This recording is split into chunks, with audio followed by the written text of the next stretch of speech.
Boa noite, meus alunos. Estamos aqui para darmos sequência à nossa segunda videoaula de Direito Tributário e Empresarial.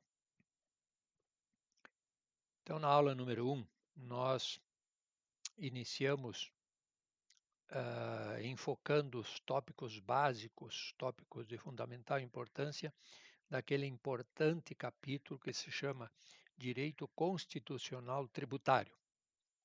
E assim nós fomos até aquele slide que mostra a divisão dos tributos. E nós vimos que os tributos federais, de todos os tributos pagos pelas pessoas físicas e jurídicas, 68,74% vão para a União, 26,14% vão para os Estados-membros e apenas 5,12% vão para os municípios. E aí nós concluímos aquela aula anterior. Dando sequência agora no nosso capítulo do Direito Constitucional Tributário, vamos ver a segunda parte, que trata de espécies de tributos. Então nós temos que, vocês estão acompanhando pelo polígrafo de vocês, quem imprimiu, quem não imprimiu, está no seu computador. Então o slide seguinte trata das espécies de tributos. E esse slide diz o seguinte, que a doutrina e a jurisprudência têm se debatido em relação às espécies de tributos existentes no sistema tributário nacional, entendendo alguns serem três as espécies tributárias, as quais seriam os impostos, as taxas e as contribuições de melhoria. Já outros defendem a existência de 5 espécies, somando-se àquelas 3 anteriores. Então, seriam mais as contribuições especiais, que seriam aquelas contribuições para fiscais, e os empréstimos compulsórios. Eu confesso a vocês, meus prezados alunos, que vocês serão gestores, serão administradores, contadores, que não é de fundamental importância nós entrarmos nesse debate, que é um aspecto muito peculiar dos juristas, se nós temos 3 ou temos 5 espécies de tributos. A mim, me parece que eu me filio à corrente das 3 espécies, já que a segunda hipótese, que seriam 5, nós temos lá, por exemplo, os empréstimos compulsórios. Os empréstimos compulsórios é uma coisa muito rara de acontecer, é só num caso de extrema necessidade que o país precise de uma maneira muito séria de dinheiro, faria um empréstimo compulsório junto ao cidadão. É uma coisa que ocorre a cada meio século, coisa parecida. Então, eu ficaria como um enfoque que as espécies tributárias, espécies de tributos, são 3, os impostos, as taxas e as contribuições de melhoria. Dando sequência, nós vamos ver que o sistema tributário nacional,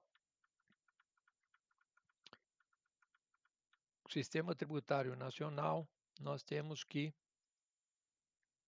competência e capacidade tributária. Privativa, comum, especial, cumulativa, residual e extraordinária. No decorrer dos próximos passos, nós vamos ver detalhadamente. Então, dando sequência, nós temos impostos. Os impostos, quanto à sua classificação dos impostos. Segundo o artigo 16 do Código Tributário Nacional, se alguém de vocês está com o código, o CTN, o Código Tributário Nacional, na mão, pode abrir e localizar bem no começo aí o artigo 16 do Código Tributário Nacional, que vai ver o conceito de imposto. Imposto é o tributo cuja obrigação tem por fato gerador uma situação independente de qualquer atividade estatal específica relativa ao contribuinte. Isso aqui é muito importante, nós entendermos esse conceito de imposto. Imposto é um dinheiro que se paga para o órgão público, tá? E você não tem a certeza que tu vai receber uma contrapartida. Você vai pagar ali no seu município. Cada um mora ali na sua cidade e em cada cidade nós temos um imposto que se chama IPTU. O que significa o IPTU para exemplificar? Significa Imposto sobre a Propriedade Territorial Urbana. Significa dizer que todos vocês que têm ou terão, ou então a família de vocês que tem um terreno, uma casa, um apartamento, uma loja, um depósito, enfim, um imóvel localizado dentro do perímetro urbano da cidade. Todos os anos, você que é proprietário, ou teu pai, a tua família que é proprietário daquela casa, daquele apartamento, daquele terreno, daquela loja, daquele depósito, terá que obrigatoriamente pagar o IPTU sobre aquele imóvel. Agora, nós precisamos entender que quando você paga o IPTU, você não tem, o município, a prefeitura não tem uma obrigação de ir lá, o fulano, o João, lá da rua Álvares Cabral, número 10, pagou o IPTU, né? O IPTU é o imposto da casa dele, por exemplo. Aí a prefeitura vai correndo lá, não, ele pagou IPTU, vou ter que ir lá ajeitar, fazer o asfalto na frente da casa dele, varrer o calçamento, cortar o gramado, tal. Não, não obrigatoriamente. Por quê? O imposto é um tributo que nós pagamos e nós não sabemos qual é o destino que vai ser dado para esse dinheiro. Porque o poder público, diante da sua escala hierárquica de valores, diante dos seus compromissos, ele vai pegar aquele dinheiro e vai fazer e vai pagar a necessidade mais urgente que ele tem naquele instante. Alguém pagou R$ 1.000 do IPTU do teu apartamento. Se o governo municipal, o prefeito precisar comprar naquele momento combustível para levar um paciente para o hospital, ele vai gastar com combustível do veículo. Se naquele momento é necessário comprar alimento para a creche, ele vai comprar o alimento. Ele vai pagar o salário do professor, do vigilante, do funcionário. Ele vai consertar o teto da escola. Ele vai comprar remédio para a pandemia que está aí. Ou seja, você que vai pagar o IPTU, que é um imposto, você não tem nenhuma obrigação, desculpe, você não tem nenhuma certeza que o poder público municipal, no caso, vai voltar imediatamente no dia seguinte, na semana seguinte, no mês seguinte, na frente do teu apartamento, da tua casa, a reinvestir aquele dinheiro que você pagou. Ou seja, fazer um tratamento específico na sua rua porque você pagou IPTU.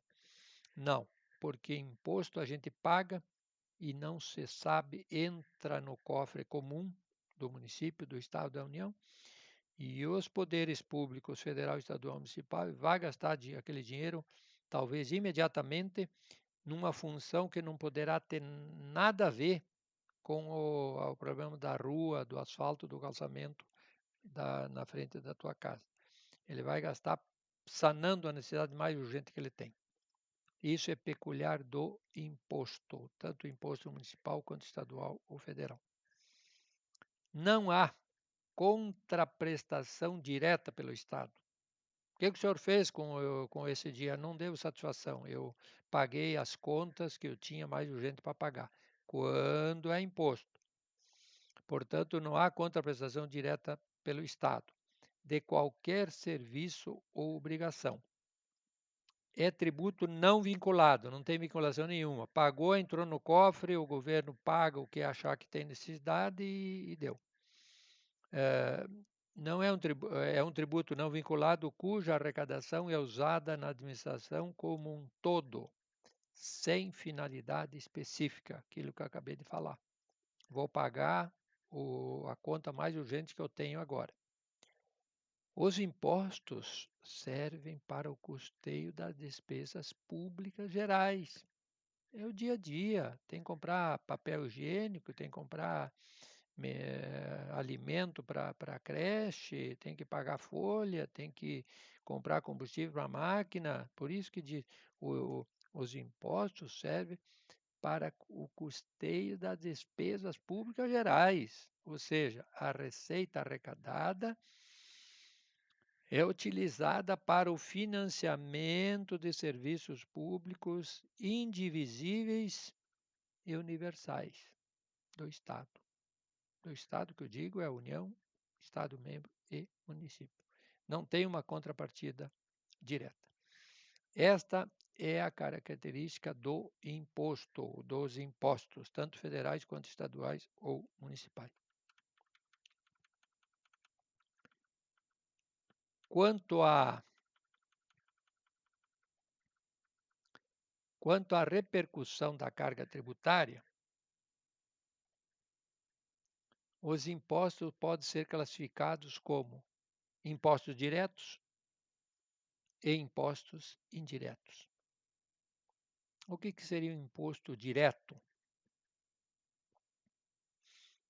O imposto direto, os impostos diretos são os impostos em que o contribuinte de fato e o contribuinte de direito é o mesmo, ou seja, em que o valor do imposto não será diretamente embutido no preço do bem ou do serviço.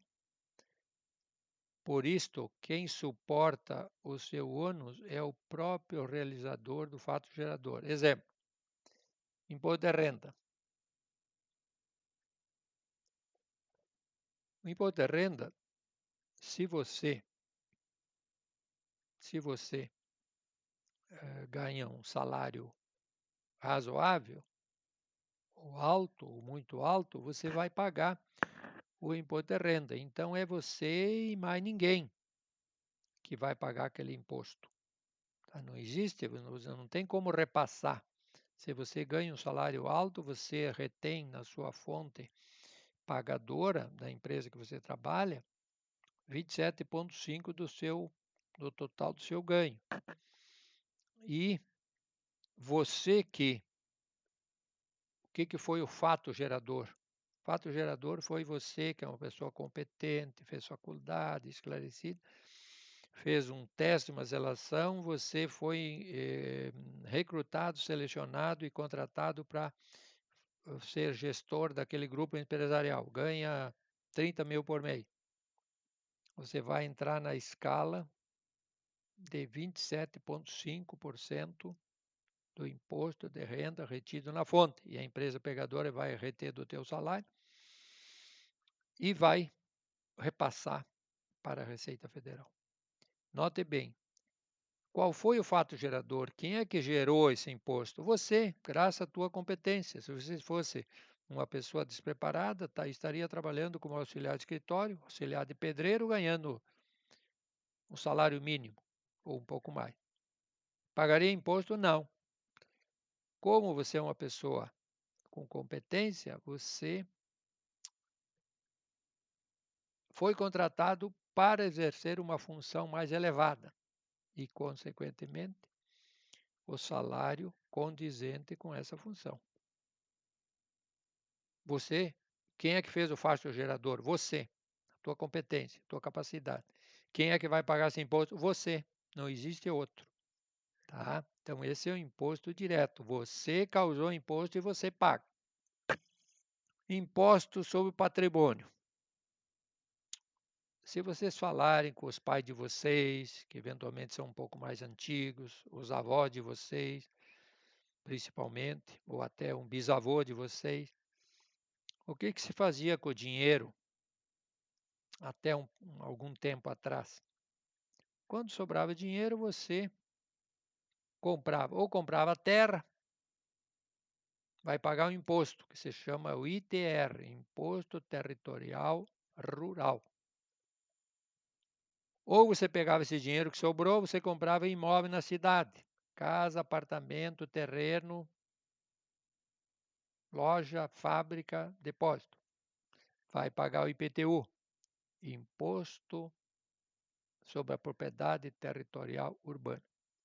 Ou então, comprava um carro, uma caminhonete para a granja, um carro de luxo, um carro de passeio, e vai pagar um IPVA, Imposto sobre a Propriedade do Veículo Automotor. Correto? Eu te pergunto, quem foi o fato gerador desses três impostos? ITR, IPTU e IPVA. Foi você. Você que comprou uma lavoura, uma granja para plantar soja. Fato gerador, qual foi? A compra da granja. Então você provocou o fato gerador. O fato gerador. Comprou a terra. Gerou imposto. O fato gerador foi a tua compra. O imposto de territorial rural. Você provocou, você fez o fato gerador na compra e você vai pagar tantos anos quanto você ficar com essa terra, o ITR. Sobrou dinheiro aí, comprou uma casa, um terreno, um apartamento? Ah, tá. Muito bem. Quem é que comprou? Você. Quem é que vai pagar esse imposto imposto de propriedade territorial urbana? Você. Então, comprou um carro, comprou uma caminhonete para lavoura, para passeio, um carro de luxo, um carro mais simples, você vai pagar o IPVA, Imposto sobre Propriedade de Veículo Automotor. Quem é que gerou esse imposto? Você que comprou esse veículo. Quem é que vai pagar? Você. Então, imposto direto é aquele que você gera o imposto e você mesmo paga. Correto? Entendido? Muito bem. Agora vamos para os impostos indiretos. O que são os impostos indiretos? Se vocês acompanharem lá no polígrafo, os impostos indiretos são os impostos em que o valor do tributo está embutido no preço da mercadoria ou do serviço. Neste caso, pode-se identificar um contribuinte de fato e um contribuinte de direito, pois ocorre o repasse do custo financeiro ao adquirente da mercadoria ou serviço. Exemplo, ICMS e IPI. Digamos assim que você, o teu pai, a tua família tem uma fábrica de móveis. Ok.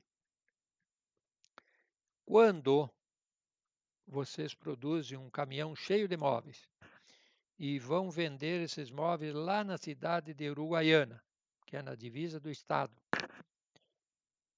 o fato de nós transportarmos estes móveis em cima de um caminhão para levar para lá, gera um imposto que se chama Imposto de Circulação de Mercadoria.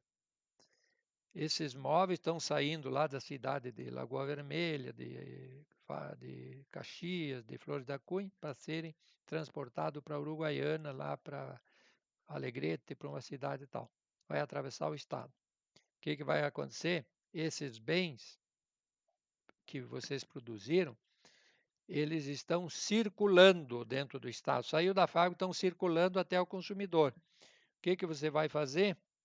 Você produziu o móvel, que são roupeiros, cadeiras, sofás, custou 100. O ICMS é 20, você simplesmente repassa esses 20%, no caso, para o comprador. O comprador vai pagar o custo do teu bem, que é 100, e vai pagar o imposto de circulação de mercadoria. Ah, eu produzi cachaça. Por que eu falo cachaça? Porque é um imposto caríssimo. Eu tenho a fábrica lá em Santo Antônio da Patrulha, produzi cachaça, vou vender para Santa Maria. Eu vou transportar essa bebida, essa cerveja, essa cachaça, esse vinho. Eu vou pagar imposto de circulação. Então, o que eu faço? Eu vejo quanto custou para mim a garrafa de cachaça, custou X, custou R$ 10, eu vou pagar o imposto mais 10, vai para 20. Quem é que eu pago 10 da produção? Quem é que vai pagar os outros 10? O comprador.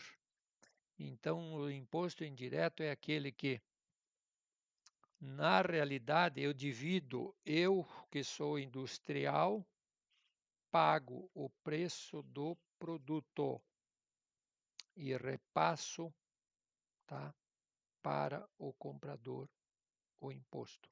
Por isso que diz assim, ó, impostos indiretos são os impostos em que o valor do tributo está embutido no preço da mercadoria ou do serviço. Você comprou um móvel X, custava 10, pagou 12.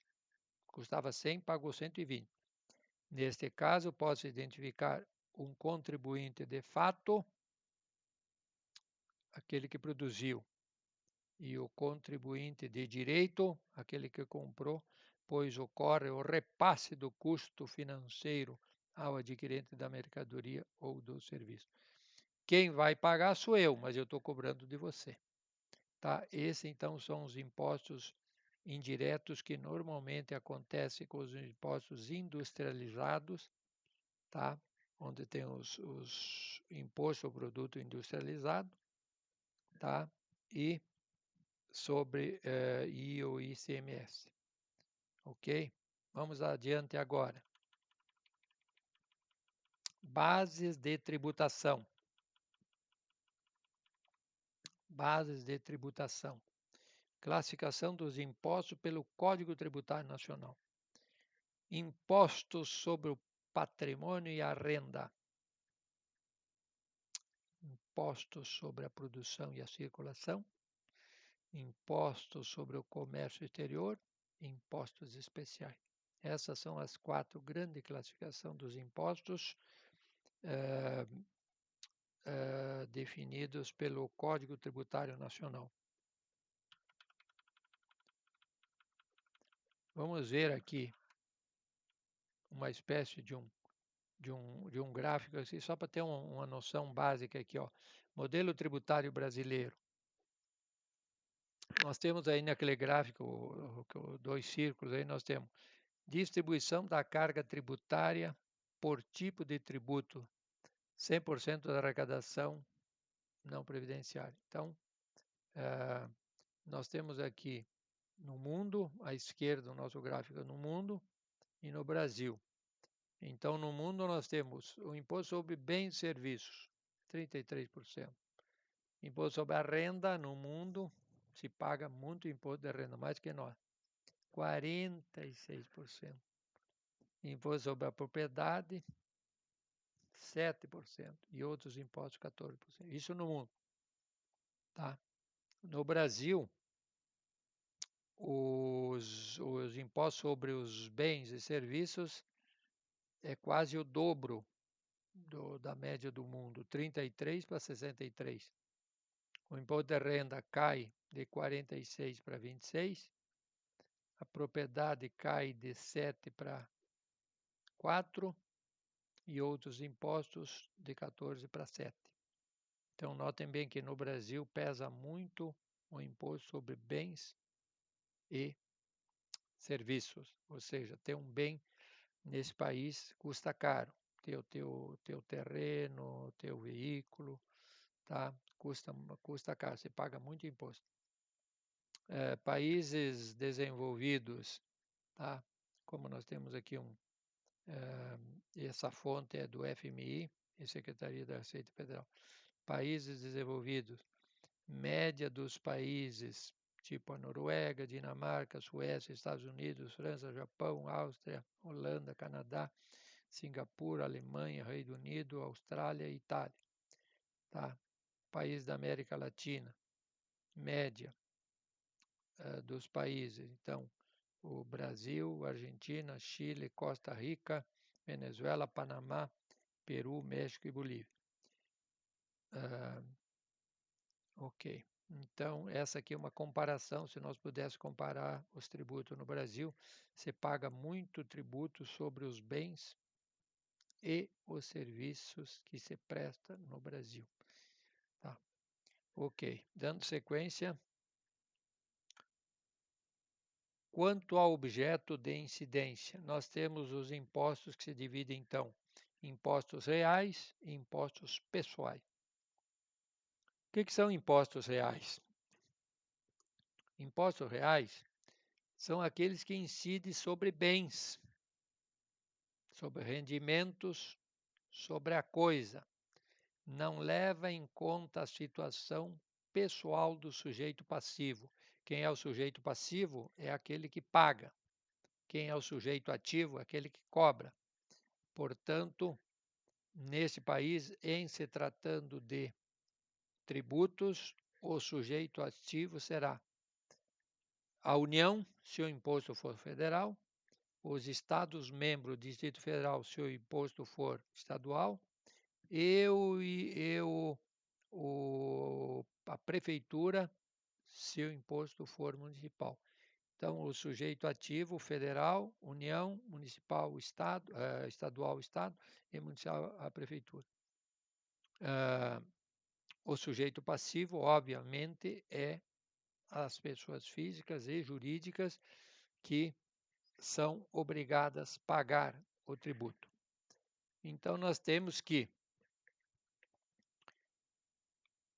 quanto ao objeto de incidência, os impostos reais são todos aqueles que não levam em conta a situação pessoal do sujeito passivo. Quem é o sujeito passivo? Aquele que paga.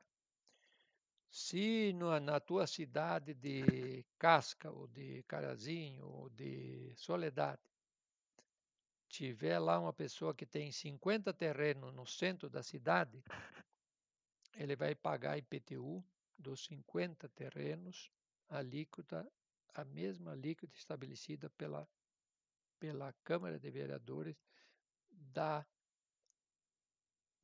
do município de Casca.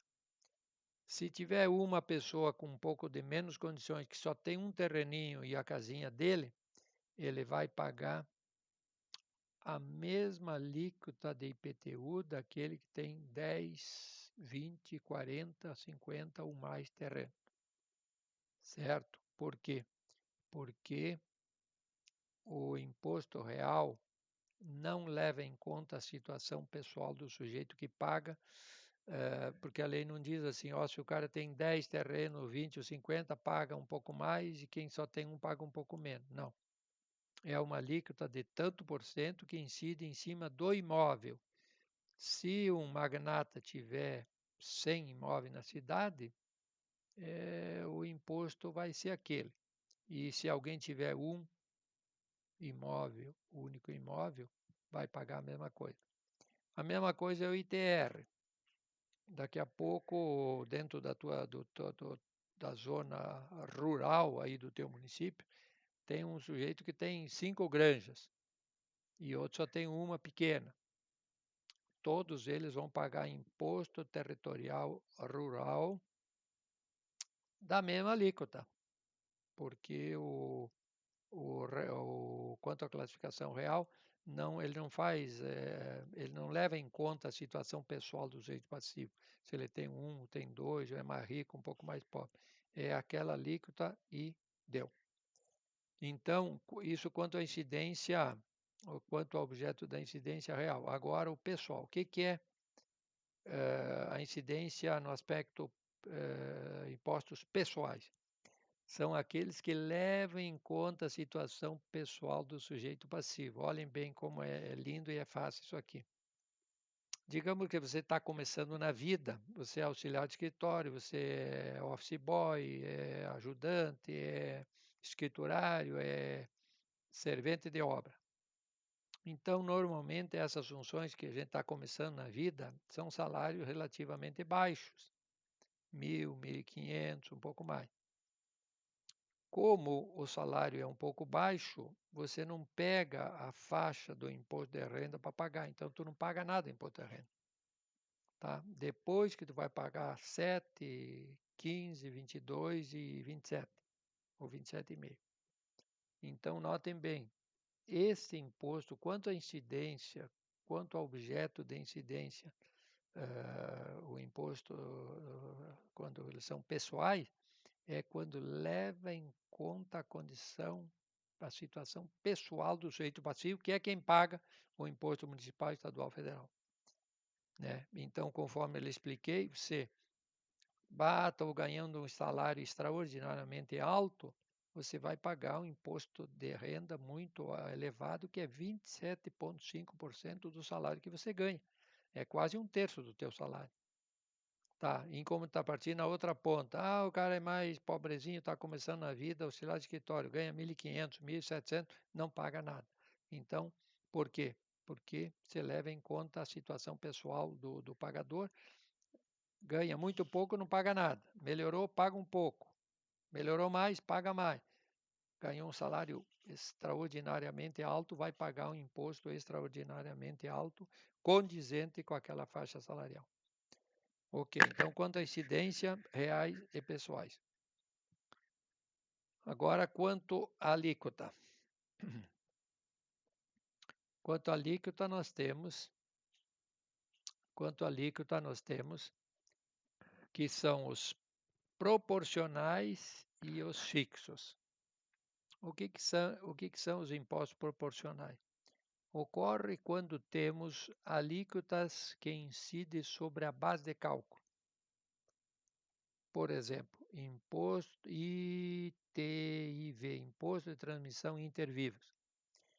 Os impostos proporcionais podem ser progressivos quando as alíquotas aumentam de acordo com a base de cálculo. É aquilo que eu expliquei. Tá? Progressivo. Você ganha um salário baixo, não paga nada de imposto de renda. Aumentou, vai pagar 7%. Aumentou mais, vai pagar 15%. Aumentou mais, 22%. Aumentou muito mais, vai pagar 27,5%. Então, ele tem quando as alíquotas aumentam de acordo com a base de cálculo.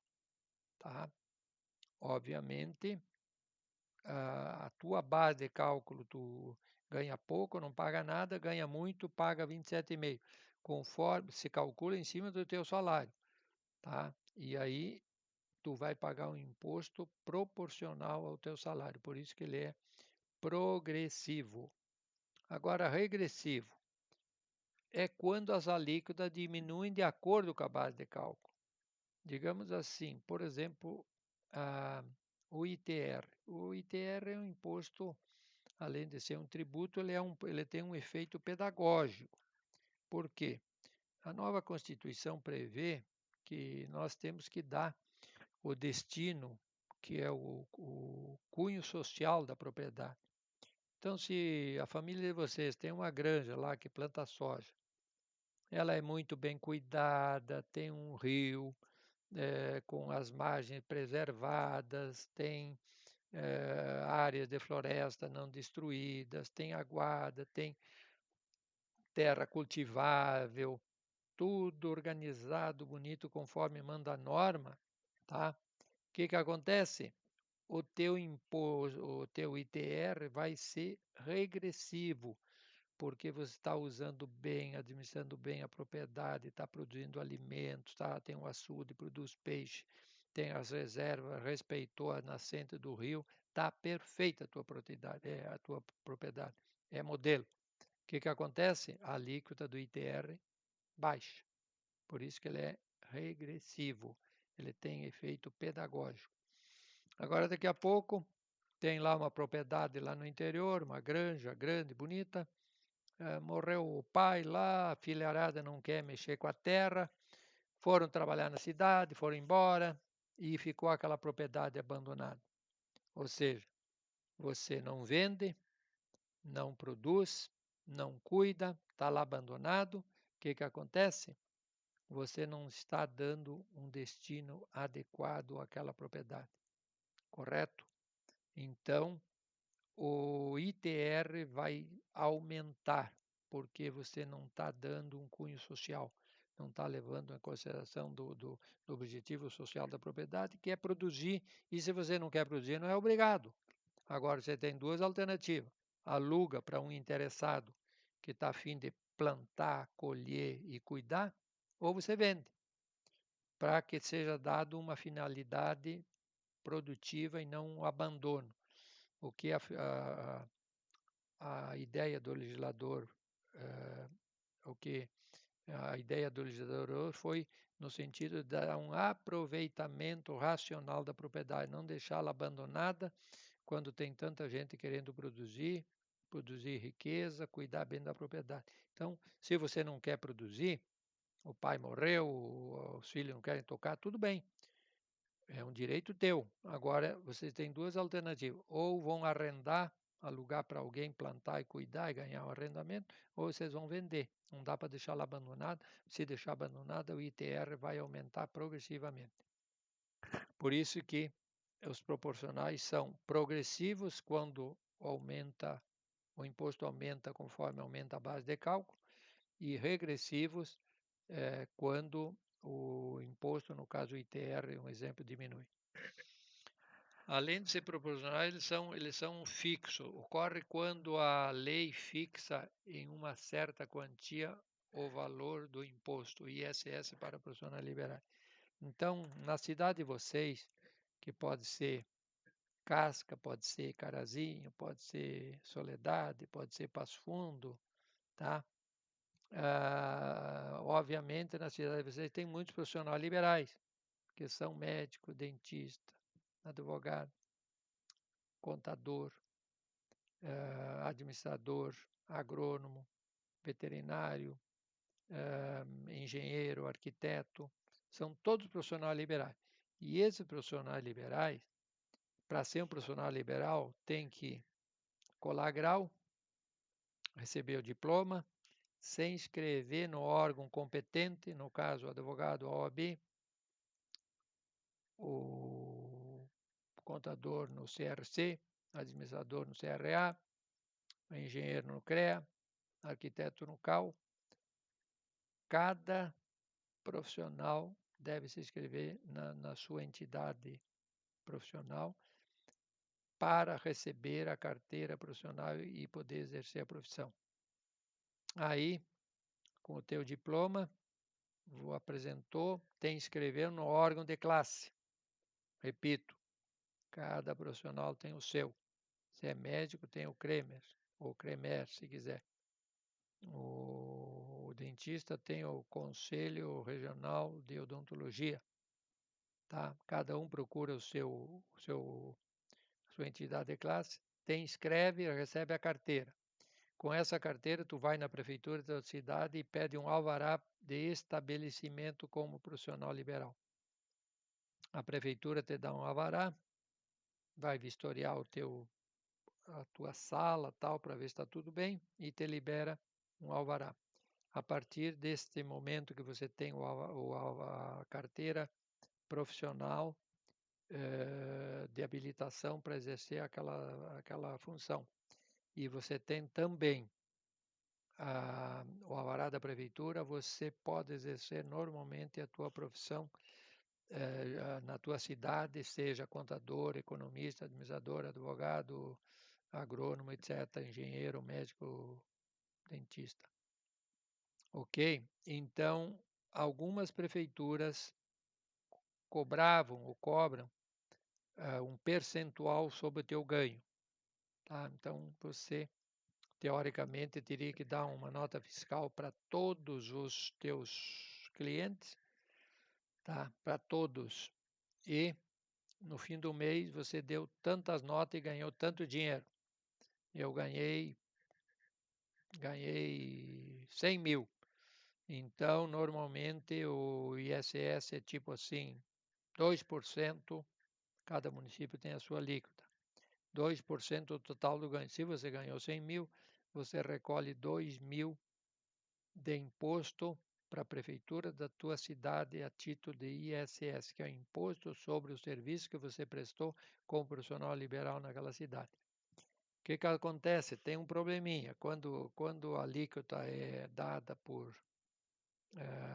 pelo ganho do profissional, às vezes o profissional pode, em alguns casos, o profissional dizer, em vez de dizer que ganhou 100, vai dizer que ganhou 50.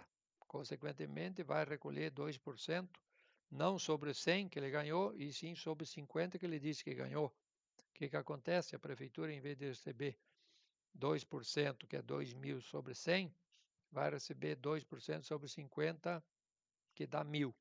Deixou de ganhar R$ 1.000. Então, tem sido um problema meio genérico em quase todas as cidades, solucionar esse impasse a fim de encontrar uma maneira para adequar a correção desse tributo, que é o ISS, que é o Imposto sobre Serviços Prestados pelos diferentes profissionais liberais. Pode ser um personal trainer, pode ser um fisioterapeuta, um massagista, são até um podólogo que cuida do pé das pessoas, que, né, até esse profissional vai pagar o ISS. Então, algumas prefeituras optaram, em vez de pagar um percentual sobre o ganho que o profissional declara, fizeram o seguinte: sabe o que é? O cara ganha 10, vai dizer que ganhou 5, vai pagar imposto sobre 5, e a prefeitura não tem como controlar. Então, o que fez? Estabeleceu um valor único para todos os profissionais. Quem é profissional liberal nessa cidade de Passo Fundo paga tipo R$ 123 por mês, tá? Seja ele um profissional extremamente experiente, que ganha muito dinheiro, vai pagar 123. E você que está começando agora, está começando na vida, ainda ganhando pouco, estruturando, vai pagar os mesmos 123. Então, do ponto de vista pessoal, parece que até um pouquinho injusto, porque alguns profissionais com larga experiência, com muitos anos de trabalho, ganham um valor relativamente alto. Pago 123 não significa quase nada. O outro que está começando, pagando aluguel, com inseguranças e vai conseguir sobreviver, paga os mesmos 123 daquele profissional já que tem uma vida formada e uma tranquilidade. Eu, particularmente, tenho uma opinião que as prefeituras da cidade deveriam dar um escalonamento. Todo profissional que vai começar do zero, tal. Então, fizesse assim, ó, primeiro ano paga 30% do ISS. Segundo ano paga 60%.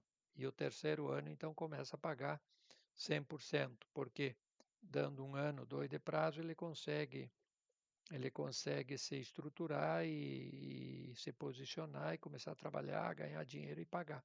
Para quem está começando, às vezes pode ser um pouco pesado. Tá? Então, o ISS é realmente uma questão delicada que cada município tem que resolver. E, finalmente, então, para nós concluirmos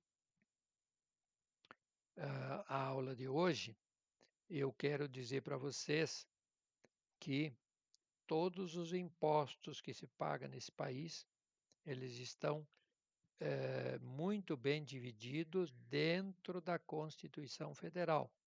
Eu já falei isso lá, dei um toque na primeira aula, dizendo que quando um prefeito é eleito lá na cidade de Casca, de Carazinho, Soledade ou Passo Fundo, ele não pode, na semana seguinte, agora vou cobrar tais impostos e vou instituir novos impostos. Não. Ele tem que buscar o que é que a Carta Maior desse país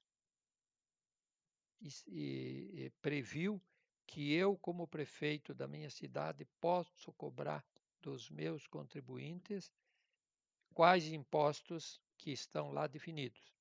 Então, eu tenho que baixar a cabeça e tentar cobrar aquilo e viver, fazer com que a minha prefeitura consiga viver com esses impostos que estão previstos na Constituição que desde 5 de outubro de 1988. Então, o prefeito não tem que se preocupar tanto com criar o imposto, ele tem que tentar sobreviver com o imposto que já existe, porque teriam prefeitos que estariam a fim de abrir mão de liberar impostos, outros criar outros tantos, e aí ficaria a gestão inteira brigando quais os impostos que ele vai cobrar para sobreviver na gestão dele de 4 anos. Então, a Carta Maior de País, que é a Constituição Federal de 5 de outubro de 1988, definiu, no seu artigo 153 e 154, está lá impostos federais. Está lá o imposto de renda, está lá o IPI, está lá o PIS, o COFINS e outros tantos que são impostos federais que nós devemos pagar para o governo federal. Depois, se nós olharmos no artigo 155, nós vamos ver que tem os impostos estaduais, que é o IPVA, que é o ICMS. Então, aqueles impostos nós devemos recolher, pagar para cada estado, conforme o nosso veículo está emplacado. Se o carro está emplacado no estado do Rio Grande do Sul, quem vai receber o imposto é o governo do estado do Rio Grande do Sul. E, finalmente, nós vamos olhar o artigo 156 da mesma Constituição Federal e nós vamos ver que lá nesse artigo estão os impostos que os prefeitos de cada cidade podem cobrar dos seus munícipes, dos seus cidadãos, que é o IPTU e o ISS. Aquilo que eu já falei para vocês, lembrando que o ISS é um imposto que a prefeitura cobra sobre os serviços que todos os profissionais liberais prestam dentro daquela cidade, enquanto que o IPTU é um imposto que a prefeitura de cada cidade cobra de todos os imóveis urbanos. O que é um imóvel urbano? Aquele que está dentro do perímetro urbano da cidade, sejam eles terrenos, casas, apartamentos, galpões, depósitos, lojas, oficinas, indústria, etc. Então, todos esses imóveis localizados dentro do perímetro urbano de cada município são imóveis urbanos e, como tal, incide anualmente o IPTU, que é o Imposto sobre a Propriedade Territorial Urbana. Muito obrigado, meus queridos. Ficamos aqui e na próxima aula nós damos uma continuidade para concluir esse capítulo. Tenha uma boa noite, fique com Deus.